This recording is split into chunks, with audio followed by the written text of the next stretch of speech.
लोग तो सोच रहे थे कि डॉक्टर आशुतोष सरन को ही इसका अध्यक्ष बनाया जाए, ये इंक्वायरी कमेटी का भ्रष्टाचार निरोधक, क्योंकि जब वो चुनाव लड़े थे तो बार बार कहते थे, रेड क्रॉस में लिख के देते थे कि भ्रष्टाचार, इंटरव्यू देते थे भ्रष्टाचार।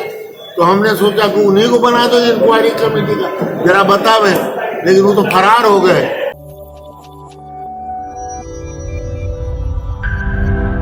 15 के 15 लोग हैं, एकजुट हैं, 15 में 14 एक आदमी वोट नहीं दिया है डॉक्टर आशुतोष सरन, वो लेगा भी नहीं, क्योंकि षड्यंत्र का एक पार्ट है वही उसका इन्फॉर्मर था, इसलिए छोड़ दीजिए।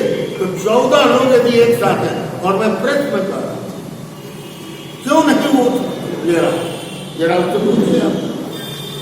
तो एक 14 आदमी जब एक साथ है तो बहुत ईजी है ना भाई।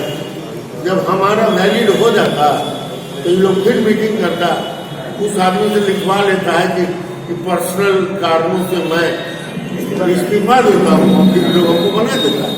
उतना भी तो पागल हो चुका है कि अब तो हम गए काम से। एक तो 3 बरस के लिए चुनाव हुआ, गवर्नर को बरगला करके 6 साल से होना है, जो नहीं होना चाहिए था, और दूसरा था तो ये पूरी चाल थी मुझे रोकने की।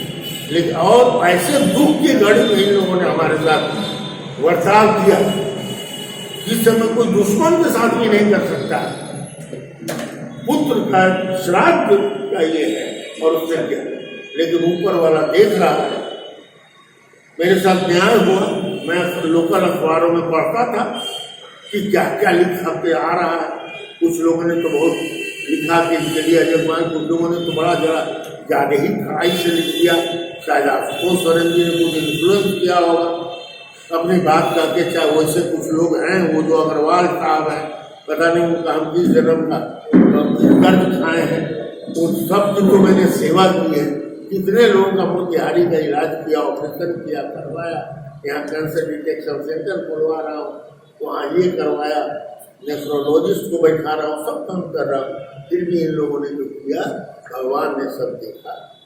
और जो महाधिवक्ता की राय आई है, सेकेंड पार्ट आप लोग को मिला है, फर्स्ट पार्ट कलेक्टर साहब ने छिपा लिया है, क्योंकि फर्स्ट पार्ट में उनके बारे में कहा गया है कि आपने पहले गलती की, हाउएवर उसके बाद भी जो हुआ वो गलत हुआ। तो खैर उन्होंने, हमको लगता है उन्होंने गलती मान ली है। हमें उन्होंने फोन किया, कहा कि सर जो हमको महाधिवक्ता का दिया गया है, सर आप आके वोट लें, एकदम आपका क्लियर है। इस आदमी के साथ मैं कलेक्टर के बारे में यही कहूँगा, very brilliant, very fair, very good man, लेकिन कभी कभी उनको लोग बरगला देते हैं और उनको समझ में नहीं आता है, और क्या फेयर बनने के चक्कर में ज़्यादा ही कुछ करते हैं। बेचारे ने हमको माफ़ी मांग कहा और कहा कि आप आइए, मैं कल आऊँ, क्या सैटरडे था, बोले सर एकदम आइए, 12 बजे आपको मैं खुद वोट दिलाऊंगा। तो आप आए, और मेरे लिए सर्किट हाउस में उन्होंने इंतजाम किया और इन लोगों को भी न्योता दिया कि आप लोग भी आइए इनके साथ। और सबसे बड़ा काम उन्होंने किया, जो इन लोगों के बरगलाने पर वित्तीय जो छीन लिया था, आज मेरे सामने सबको कहा कि आपको देता हूँ और इसमें हमको कोई लेना देना नहीं है, आप लोग खाली हमको बताते रहिएगा कैसे कैसे खर्चा कर रहे हैं, यदि जरूरत हमसे पड़ेगी तो हमसे भी लीजिएगा।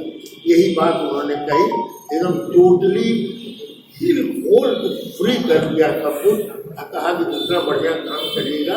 तो फिर एक चर्चा और चली, तो मैं आप लोग को बता देना चाहता हूँ। उन्होंने कहा क्या क्या आप लोग कीजिएगा। अध्यक्ष महोदय ने कहा कि साहब हम तो ऑलरेडी ब्लड 13 यूनिट ब्लड से 80 बड़ा 82 यूनिट ब्लड कर दिए, कितने कम टाइम में। इसके अलावा इन्होंने बहुत सी योजनाएं बताई कि अब हम लोग क्या क्या करने जा रहे हैं।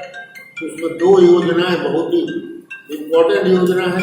एक चीज तो हुआ कि रक्सौल में, जो कि कलेक्टर साहब ने मुझे पर्सनल कम्युनिकेशन में भी कहा था, जगह बाबू हमारा जिला बड़ा है तो रक्सौल में एक हम सब ये ब्रांच खोलेंगे, बहुत जिला में है। उन्होंने उदाहरण भी दिया, मधुबनी में है तो झंझारपुर में भी है। तो एक चंपारण में, एक मोतिहारी में होगा, एक सब ब्रांच रेड क्रॉस का वहाँ होगा। उन्होंने मेरे हम लोगों के सामने डीडीसी को कहा कि आप जगह देखिए, अस्पताल के जिसमें इन लोगों को जगह दीजिए और वहाँ पर एक ब्रांच खोलेंगे और वहाँ से और काम हम लोग करेंगे। इन्होंने कहा कि उसके अलावा एम्बुलेंस खड़ा हुआ है, पैसा कौन खा लिया पता नहीं है, कैसे हुआ है, उस सबको ठीक करेंगे। योगा सेंटर बनाएंगे, उस योगा मास्टर को 6,000 रुपये महीना मैं अपने पॉकेट से दूंगा और वो तिहारी रेड क्रॉस सोसाइटी को दिया जाएगा और योगा का काम शुरू होगा। उसके बाद ट्रैफिक के नियमों के बारे में लोगों को ये करना, बच्चों को ये करना, बहुत से हमारे प्रोग्राम हैं।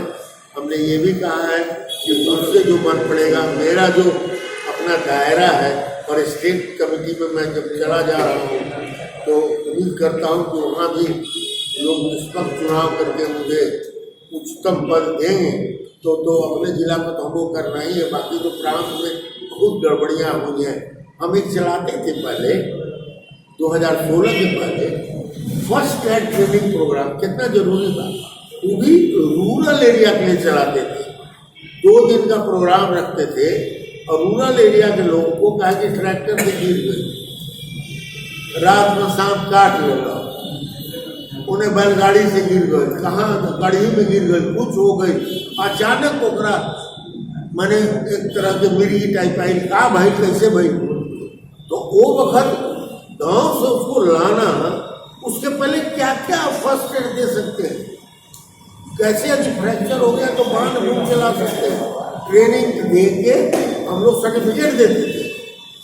वो सेंट जॉन एम्बुलेंस के साथ ये आदमी आया जो चेयरमैन हुआ, कहा कि इसे फालतू कार्रवाई नहीं करेंगे, नहीं किया, 6 साल बंद किया, उसको हम लोग स्टार्ट करेंगे, मोतिहारी से स्टार्ट करेंगे वो करने की। इसलिए अब ज़्यादा प्रॉमिस नहीं करेंगे, हम करते जाएंगे, आप देखते जाएंगे। आपका काम है आईना दिखाते रहना और क्या करेंगे। हमारी कमेटी, सबसे बड़ी बात है ना कि कमेटी ऐसी है कि वो इन्हें भागता है, वो कमेटी बात है। तो जब हाई बात हो तो कहीं भी मुस्किता प्रहार से नासिका से यदि एक आध वो लग गई, अजस धारा तो भैया है, अब बढ़िया से मुट्ठी काम करी और कुछ बढ़िया काम भी हो भी करी। तो बस यही कुछ कह के हम अपन बात के समाप्त करते नहीं, वो भी लोगों से कुछ भी पूछे तो खड़ा कर दिया था और इसको लेकर के बहुत सी बातें हुई, राजनीति में हुई रेड क्रॉस। क्या अब मामला क्लियर हो गया? क्या महाधिवक्ता ने चुनाव को लेकर के बोला? महाधिवक्ता ने जो कहा वो तो उनके और अध्यक्ष रेड क्रॉस पटना के मोतिहारी के बीच में है। उन्होंने कुछ तो आपको लिख के दिया है कि महाधिवक्ता ने कहा है कि जो राय मैंने जो जिस तरह से अवैध घोषित किया गया हमारे चुनाव को, वो एकदम गलत है।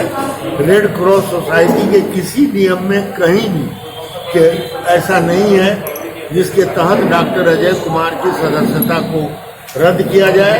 डॉक्टर अजय कुमार की सदस्यता सिर्फ एक जिला से है, वो मोतिहारी से है, दूसरे किसी जिला से इनकी सदस्यता नहीं है।